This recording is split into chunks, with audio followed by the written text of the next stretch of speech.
Habang nagkukwentuhan ang magkakaibigan ay kausap naman ni Sandro si Orlan sa kusina habang nagluluto sila ng pritong isda. Naglalaro naman sa sala si Janella habang kinakausap ang mga Barbie dolls na nakahilera sa couch, binibigyan niya ito ng mga pagkain kunwari habang nakapamiaywang sa harapan ng mga yon. Kumusta naman si Berna, matapos ang mga nangyari, tanong ni Orlan. Iniisip pa rin niya ang pwedeng mangyari lalo na't may nangyari sa Monte Claro. Paano yung tungkol kay Madison, may plano ka na ba? Tanong ni Orlan, nasabi na kasi niya rito ang tungkol sa usapan nila ni Madison. Bumuga siya ng hangin at malungkot na hinarap ito, tiningnan niya si Berna na nakikipagkwentuhan kina Elvira at Arian. Hindi ko pa alam, pare, ang tanging sigurado lang ay gagawin ko ang lahat maprotektahan lamang si Berna. Bumantong hininga rin si Orlan, may isa pa tayong problema. Ano? Tanong niya habang ini-off ang kalan, hindi ko pa napapasagot si Elvira, bagsak ang balikat na humarap ito sa kanya. Kaya mong makipag-flirt sa iba't ibang babae, you also good at romanticizing woman. Pagkatapos sa tulad ka lamang ni Elvira titiklop, nakangisi niyang tanong sa kaibigan. Well, I can her like you do, pero like you, tinamaan na rin yata ako ni Cupido, seriously. Pare, pagdating kay Elvira tiklop ako, I don't know, ganito talaga siguro ang pag-ibig. Tinawanan niya ito, good luck na lang sa iyo, pare, hindi kita matutulungan sa bagay na yan. Tinulungan siya nito sa paghahain pero biglang tumunog ang cellphone nito, may importante itong lakad ngayong araw, nagpaalam ito kay Elvira pero hindi ito pinansin ng dalaga, sa halip ay nakita niya itong umirap sa kaibigan niya, hindi rin naman siya pinansin ni Berna. Ayoko sa may itim na pagkain, Matt Array na sabi nito. Napangiwi siya at tinitigan ang pritong niluto niya, maitim ka ba? Tanong niya sa niluto niyang kaharap niya. Agent Orlan, mabuti at nandito ka na, may kailangan kang malaman, sabi ni Agent Rosales nang makasalubong niya ito papasok sa departamento nila.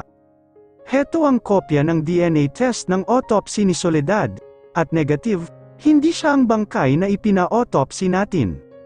Kinabahan si Orlan, ibig sabihin buhay pa si Soledad, mas lalo nating dapat bantayan sina Berna at Sandro, hindi natin alam ang mga pwedeng mangyari at ang mga binabalak nila, kailangan nating maging alerto. Sumang-ayon ang mga ito sa sinabi niya, nagpaalam siya sa mga ito para ipaalam na kay Sandro ang totoo, ngunit sa kanyang pagmamaneho pabalik ng Monte Claro, ay bigla na lamang siyang hinarang ng dalawang puting sasakyan. Pinagbabaril ang kotse niya, hindi siya nakatawag ng backup agad, at sinubukan niyang makipagtagisan ng putok sa mga ito, may tama na siya sa balikat at kaliwang hita niya. Ano, Agent Orlan, sumuko ka na, sigaw ni Serrano. Hindi pa ipinapanganak ang papatay sa akin, Serrano, sigaw niya at saka muling nagpaputok dito.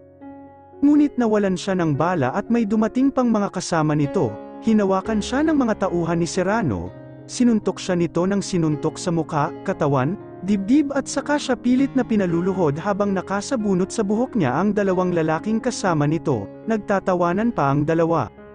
Ngayon pagbabayaran mo lahat ng mga ginawa mo sa akin, Orlan, dahil sa iyo kaya ako natanggal sa serbisyo, ikaw ang may dahilan, pati sarili kong pamilya ay nawala sa akin, ngayon ipaparamdam ko sa iyo kung ano ang pakiramdam ng mawalan, nginisihan siya nito, at may inilabas na litrato sa bulsa nito, ipinaharap nito iyon sa kanya.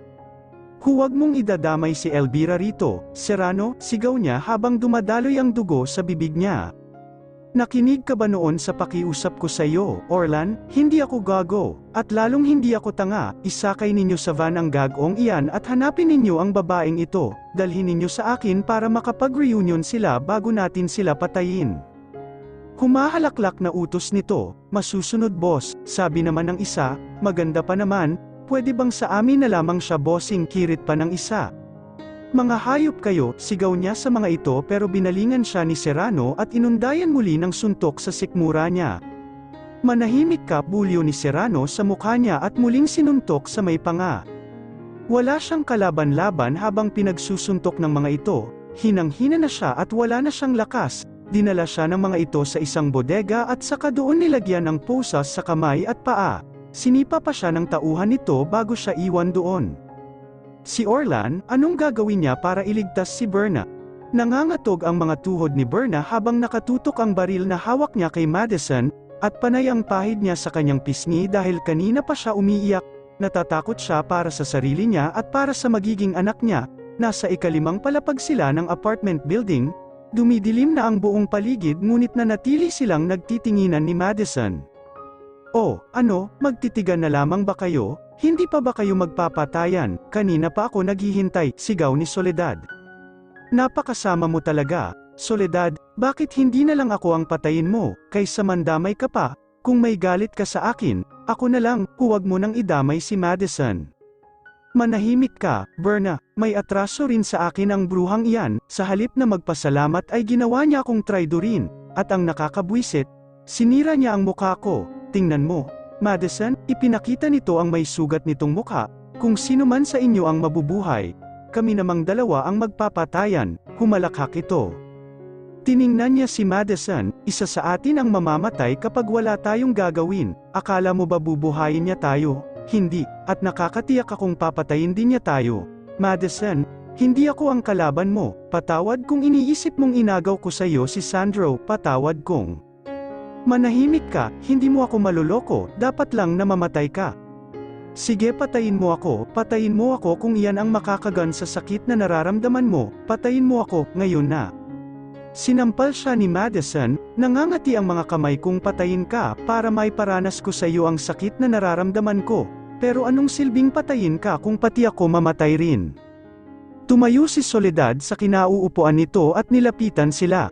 "Naiinis na ako sa inyo, magpapatayan ba kayo o ako ang papatay sa inyong dalawa?" Itinutok sa kanya ni Madison ang baril pero biglang may sumigaw sa may hagdan. Nagsitayuan ang mga tauhan ni Soledad at itinutok dito ang mga baril na hawak. "Huwag Ate Madison," sigaw ni Gabriel na nasa may hagdan, kasama nito si Orlan. Nakahinga siya ng malalim at nagkaroon ng pag-asa. "Oops, hanggang dyan lamang kayo," utos ni Soledad. Sumigaw si Orlan na pinipilit na gumalaw kahit na napakaraming sugat nito sa katawan. Hinatak siya ni Madison, nalaglag ang baril na hawak niya at itinutok sa kanya ang baril na hawak nito. "Hindi ako susuko, at ang lakas ng loob mong sumugod, dalawa lamang kayo samantalang napakarami kong kasama." Nilapitan ni Soledad si Orlan. "Ano bang magagawa mo para iligtas ang kaibigan mo?" Umisi si Orlan. "Hindi mo alam ang pwede kong gawin, Soledad." Sigaw ni Orlan at itinaas nito ang kamay. May biglang nagpaputok sa taas ng kabilang building. Isang sniper, marahil kasamahan iyon ni Orlan. "Lintiek." Naiinis na sambit ni Soledad at sa kanito ipinaputok ang baril sa gawi ni Orlan. Nagsiputukan ang mga baril habang nakatutok ang baril ni Madison sa kanya. "Ate Madison, huwag mong gawin ito. Sumuko ka na lang ate, magbagong buhay tayo." "Pakikiusapan ko sila. Tiyak na hindi ka makukulong ng matagal," pakiusap ni Gabriel.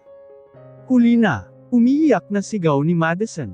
"Huli na. Hindi ako magpapahuli sa kanila, hindi ako." Naputo lang sasabihin nito nang biglang pumutok ang baril ni Soledad sa gawi niya. "Magsasama tayo sa impyerno, Berna." Pero biglang iniharang ni Madison ang sarili para sa kanya. Bumagsak si Madison sa harapan niya, agad siyang lumuhod. "Madison, bakit mo iyon ginawa?" umiiyak niyang tanong dito. Pilit itong ngumiti. "Ayaw mo ba, nun? Alam ko na," bumulwak ang dugo sa bibig nito. "Mahal ka ni Gabriel, at alam kung hindi ko iyon ginawa, siya ang magsasakripisyo pa sa'yo. Maswerte ka, alagaan mo si Sandro." Umiiyak na sambit nito. Mahal na mahal ko siya. At, "Gabriel, patawarin mo si ate, patawarin mo ako." Unti-unting hamina ang boses nito. Umiiyak na niyakap niya ito, kasunod noon ang magkakasunod na putok. Ibinaling niya ang tingin sa gawi ni Orlan, bagsak ito sa sahig, at si Soledad nakatutok ang mga liwanag ng sniper sa katawan nito, at magkakasunod na pinaputukan ang katawan nito, bumagsak si Soledad sa sahig. Binantayan ni Gabriel ang kapatid nito habang agad naman niyang dinaluhan si Orlan na nag-aagaw buhay. "Orlan, gumising ka, please." Napaigtad siya nang tamaan siya ng bala na galing kay Serrano. Nakahiga na ito sa sahig at duguan, nagdilim ang paningin niya, at ang huling narinig na lamang niya ay ang pagsigaw ni Gabriel.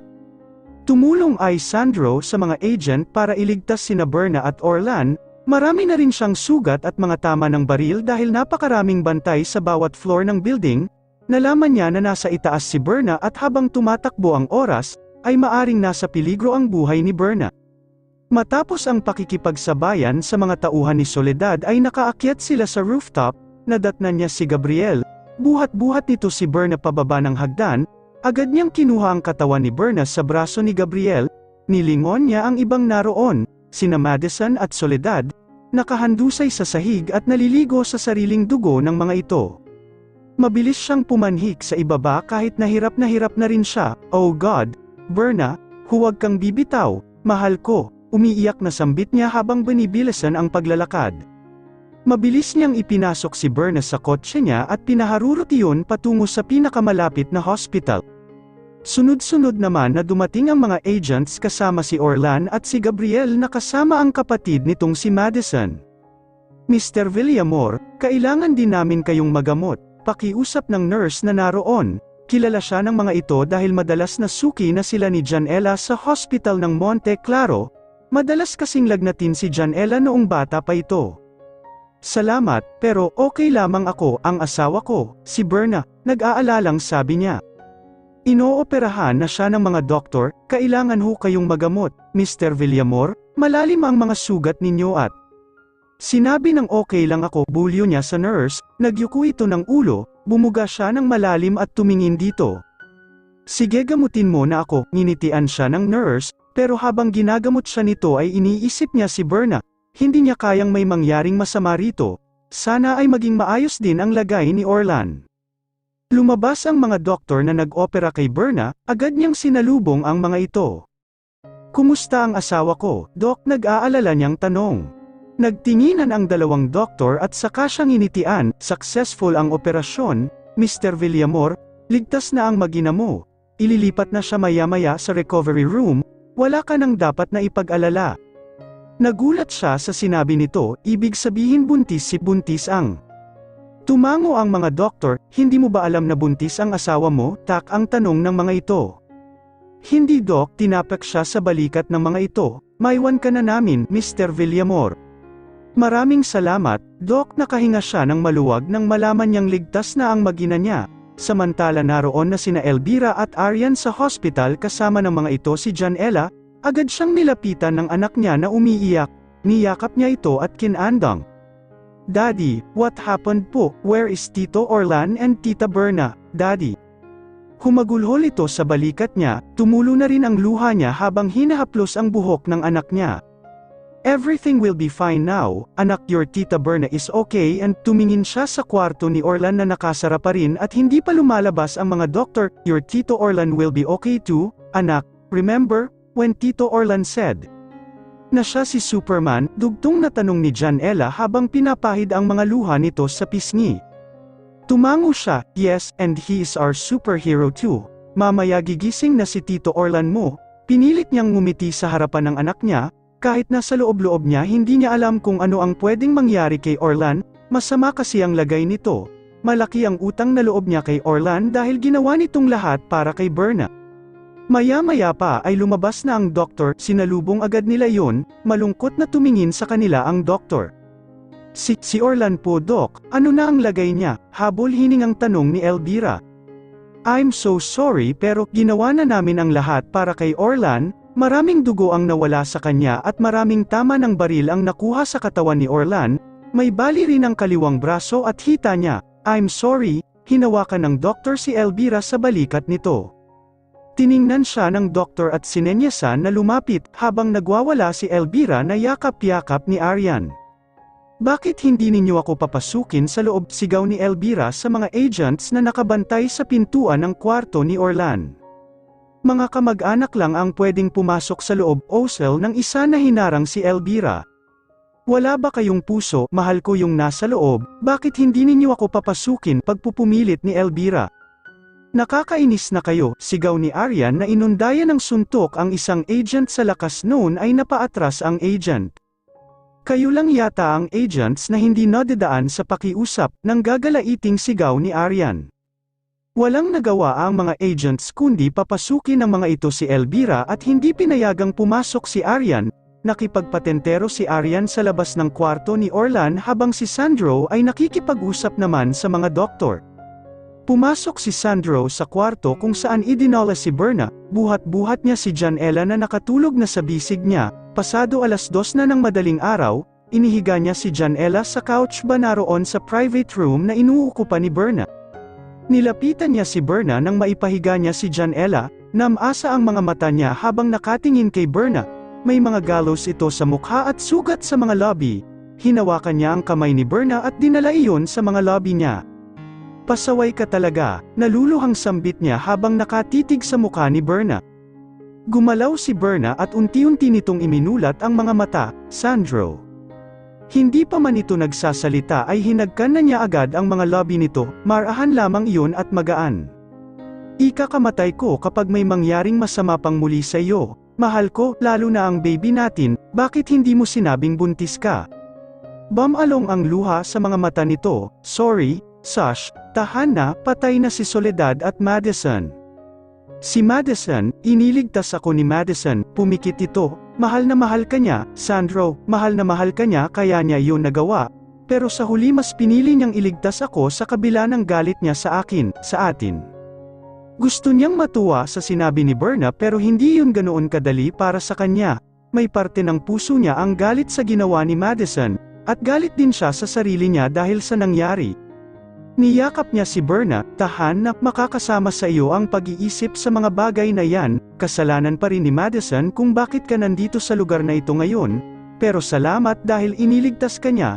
Nagulat siya sa sinabing iyon ni Berna pero hindi niya mababago ang galit sa puso niya dahil sa ginawa nito. Magpahinga ka na muli, love, babantayan kita, at hinding-hindi kita iiwan. Yakap-yakap niya si Berna hanggang sa makatulog ito, mahigpit nitong hinawakan ang kamay niya habang nakapikit ito. Dumating naman sina Tita Criselda at Tito Antonio sa hospital, ibinalita kaagad niya sa mga ito ang nangyari kay Berna, alalang-alala si Tita Criselda kay Berna habang yakap-yakap ito. Kami muna ang bahala kay Berna. Sandro, iuwi mo muna ang anak mo. Maraming salamat sa pag-aalaga mo kay Berna. Malungkot na osel ni Tito Antonio na niyakap siya. Tumingin ito kay Berna na maluha-luha. Ako ang punot dulo ng lahat. Kung pinaniwalaan ko sana noon ang pagsusumbong ni Berna, hindi sana ito umabot pa sa ganito. Pati si Rebecca ay napahamak dahil sa kagagawan ni Soledad. Hindi ko lang maatim na pati sarili naming anak ay nagawa niyang ipahamak at mapatay dahil sa kagagawan niya. Umiiyak ito at niyakap naman ni Tita Criselda. Huwag mong sisihin ang sarili mo, Antonio, si Soledad ang may kasalanan ng lahat ng ito. Sa pagiging ganid niya sa pera, pati anak niya ipinahamak niya, gusto pa niyang pati si Berna idamay, hayop talaga ang babaeng iyon. Sa kabila ng pagiging mabuti ni Mama sa kanya, tukoy nito kay Doña Belen, napakademonyo niya, galit na osel ni Tita Criselda. Nagising si Berna sa malakas na tinig ni Tita Criselda, agad nitong niyakap ang mga magulang nito, nagpaalam siya rito at ipinangakong babalik din agad, hinagkan niya ito sa noo bago iwan at muling kargahin si Janela palabas ng kwarto ni Berna. Dumaan siya sa labas ng kwarto ni Orlan, na puno ng iyakan ng silid, nangilid ang luha niya at nilampasan ang silid kung saan naroon ang matalik niyang kaibigan. Nangangatog ang mga tuhod ni Elvira habang pumapasok sa kwarto ni Orlan, nakatikip ang buo nitong katawan ng kumot, nakayuko at nag-iiyakan ang mga kaibigan nitong agents habang nakatayo sa gilid ng kwarto. Humihikbing lumapit siya at dahan-daang inalis ang kumot na nakatikip sa ulo nito, ibinaba niya iyon hanggang sa dibdib ni Orlan, humihikbi siya habang nakatingin sa nakapikit na mga mata nito, hinaplos niya ang kamay sa pisngi ni Orlan at niyakap ito ng mahigpit. Manyak ka talaga, unggoy ka pa, umiiyak na bulyaw niya. Bakit ngayon ka pa namatay, ha? Bakit ngayon pa kung kailan mahal na kita? Nakakainis ka, Orlan, pinaibig mo ako tapos tsaka ka mang iiwan, nakakainis ka. Oh, ano, sasabihin mo sa akin na huli na ako, sasabihin mo sa akin na selfish ako. Kaya lang naman kita hindi sinagot kasi, natatakot ako at heto nga, nariyan ka nakahiga, walang buhay, hindi pa nga kita sinasagot ng oo. Iniwan mo na ako, paano na iyong forever ko? Ikaw ang unang lalaking nagmahal sa akin ng ganito. Ikaw ang unang lalaking pinapasok ko na sa buhay ko, kung alam ko lang na mamamatay ka agad. Sana nagpahula na lang ako noon para hindi na kita hinayaang makalapit sa akin.